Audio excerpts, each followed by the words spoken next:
It is an October afternoon in the state of New York, and emergency workers are responding to a terrible car crash. Two vehicles are wrecked. Seemingly one had crashed into the other at an alarmingly high speed. Car crashes are hardly an unknown event. However, today, one of these vehicles is a less common type of automotive. It's a stretch limo. The death toll of the crash would be 20, making it the worst limo crash in US history. What's more, the location may sound a little bit familiar to you. It's Schoolherry. Welcome to Plainly Difficult, and my name is John. This video wouldn't have been possible without my Patreon and YouTube members. If you'd like early access and ad-free access to my videos, then why not give it a try?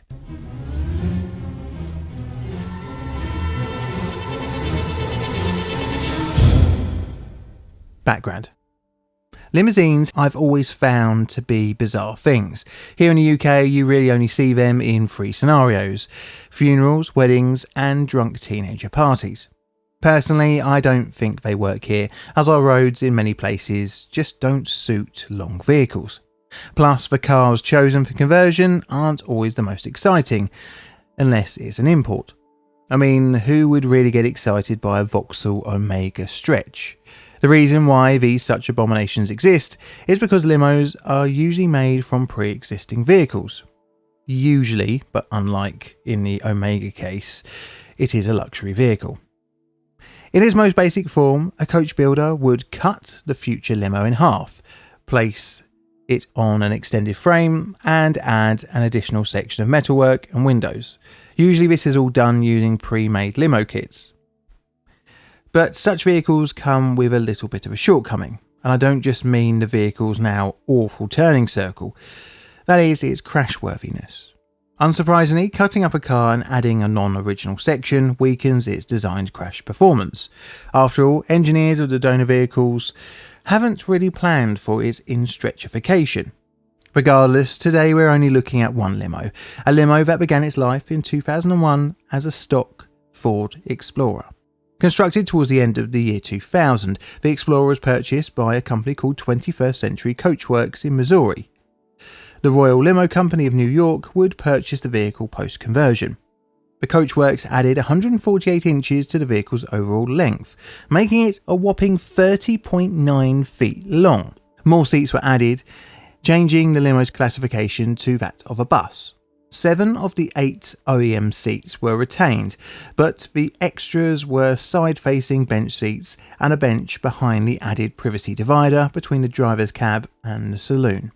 These bench seats had lap belts, whereas the OEM seats retained their 3-point seatbelt. The weight of the vehicle significantly increased, from roughly 8,600 pounds to 13,565 pounds when fully loaded. However, the braking system was kept stock. This is okay if the system is recertified with new braking tests post-conversion, but no record could be found of this later on by the NTSB. The limo saw a good deal of use over its nearly 17-year lifespan, accruing nearly 200,000 miles on the clock. With its mileage came wear and tear, and it was showing its age with multiple rust spots along the sheet metalwork around the time that our story really kicks off. This is Schoolherry, upstate New York. It's not particularly the most disaster-free area. Back in 1987, it had a bridge collapse, which is why the name might be giving you a little bit of deja vu. Link to my video on it will be here. But today's disaster is a few miles down the road, much closer to the town of Schoolherry, rather than the failed I-90 bridge. Roads around here have various changes in grade and are full of curves. This requires a lot more concentration and control than, say, a multi-lane highway, or what's known as an interstate highway over there in the USA. One such road vital for our story is the NY30, a 2-lane highway sporting a lane in each direction, with a posted speed limit of 50 miles an hour. One particular section ends with a T-junction, where to the left of the NY30 continues on to Schoolherry, and to the right the NY30A takes you towards the junction of the I-88. The approach to the junction from the north on the NY30 is a downhill gradient, so much so that when driven, regular brake applications are needed to stop your car from running away from you. The junction had experienced a few crashes over a 5-year period, with 4 occurring between 2013 and 2018. Not really the highest number, but still, accidents did happen there. And another will be added to this list, but this time with far bloodier results. The disaster. It is the 6th of October 2018, and a limo is en route from Amsterdam, New York to Cooperstown, New York. Aboard are 17 passengers and the vehicle's driver. The limo is being operated by a company called the Prestige Limousine and Chauffeur Service. After a stint on the I-90, the vehicle turned onto the NY30A, then onto the NY7, then a right onto the NY30. As seen by witnesses, when it entered this road, the limo pulled over onto the hard shoulder. Its hazard lights were on. However, shortly after, the vehicle moved off to continue down the gradient of the NY30. As it descended down the gradient, the vehicle's speed began to increase, and the driver couldn't slow the limo. The speed increased up to an estimated between 101 and 118 miles an hour, hurtling down the grade, and with the T-junction closely approaching, ahead the driver spotted a 2016 Jeep, which was waiting at the stop sign. Seeing this, he tried to avoid collision. He managed to swerve it, but ended up going across the junction, across both lanes, and crashed into the driveway of a restaurant across from the junction. In doing so, it struck a parked Toyota. The speed was now reduced to around 80 miles an hour. The limo struck 2 pedestrians and crashed down into a ravine, finally coming to a stop, facing in the opposite direction. The apparent sudden disaster left onlookers in shock, but soon enough, 911 were flooded with calls. The time was 1:55 p.m. Emergency workers from the Schoolherry Police, Ambulance and Fire Services would arrive starting from 1:59 p.m. Of the 20 involved in the crash, including the 2 pedestrians, only 2 survived the initial moments post-collision. They were whisked off to hospital, but would later die of their wounds. Prestige, the company that was operating the limousine, was ordered to cease its limousine operations until further notice, whilst an investigation would take place. The limo had been completely crushed in on its front. As such, the deaths of all within is not very surprising. The crash would result in the limo's carcass being sifted through for clues as to why it sped through a junction at over 100 miles an hour. Was it driver error or mechanical fault? Well, that's what the next part of this video will hope to discover. The investigation. So, being a US road disaster, long-term friends of the channel, the NTSB, would be the ones investigating. And unsurprisingly, the first port of call would be the person behind the wheel on that fateful day. He couldn't be interviewed on the account of him being dead, but a license check found he held a New York Class A commercial driver's license, CDL, with double and triple trailer and tank endorsements, but interestingly no passenger endorsements, which was required for the type of vehicle he was driving on the day. It doesn't get any better. His driving history wasn't the greatest, with 2 traffic citations, 1 license suspension and 1 accident. Autopsy results detected the antidepressant bupropion, the anti-epileptic/bipolar disorder medication oxcarbazepine, and the heartburn medication Famotidine, as well as cannabis. But the NTSB couldn't find if the medications and cannabis in his blood would have impaired his ability to respond to the emergency situation. Next came checking in of the operators' licenses, and it just goes downhill from here. Prestige Limousine and Chauffeur Services should have checked the driver's license, so either they didn't care or didn't know, or knew and didn't care about the driver's lack of proper endorsement on his license. Prestige in 2016 was refused its operator's license to operate limos in the state, but it had continued to work without authority.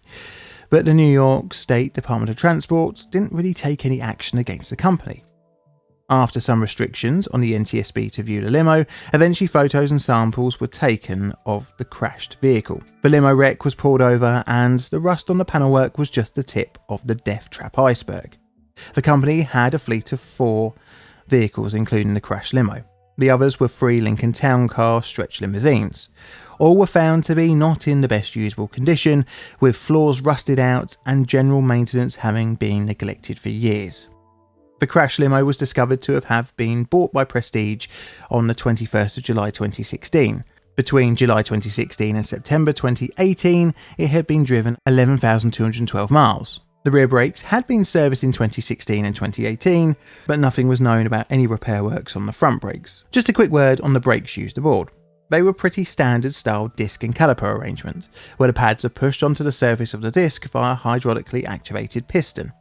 If not maintained, they can seize. This is due to rust or brake fluid leaks, or just the pads wearing down to the point that they have no friction material left for them to work. One of the vehicle's rear brakes was found to be seized, and one of the brake lines had been crimped, which could reduce the flow of brake fluid, which was the case, would have reduced the hydraulic pressure required to effectively actuate the pistons in the calipers. This, in addition to the extra weight from it being a conversion and the brakes not being upgraded, left the limo with severely reduced braking capabilities. Pretty much the disaster was down to a rotten limo, but the rot came down from the head. Prestige, the company, at every level from regulatory body all the way down to the driver, had corners and regulations either ignored or cut. This culminated in the deaths of 19 innocent people. I don't count the driver here, as he was complicit in the fact he didn't have the proper licence.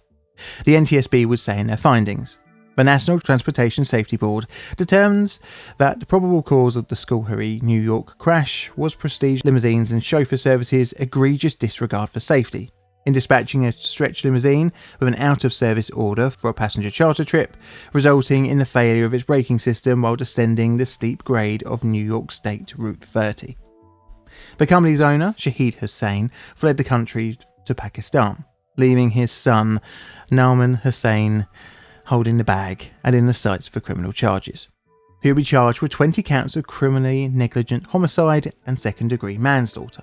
After a plea deal was accepted and then withdrawn, and delays due to COVID, Hussain would be found guilty of all 20 counts, finally on trial on the 31st of May 2023. He was sentenced to the maximum of 5 to 15 years in prison. The company went out of business, thankfully, as well it didn't have much in the way of assets. The disaster highlights how if you ever book any kind of charter service that you need to check their credentials, or if they even have any in the first place.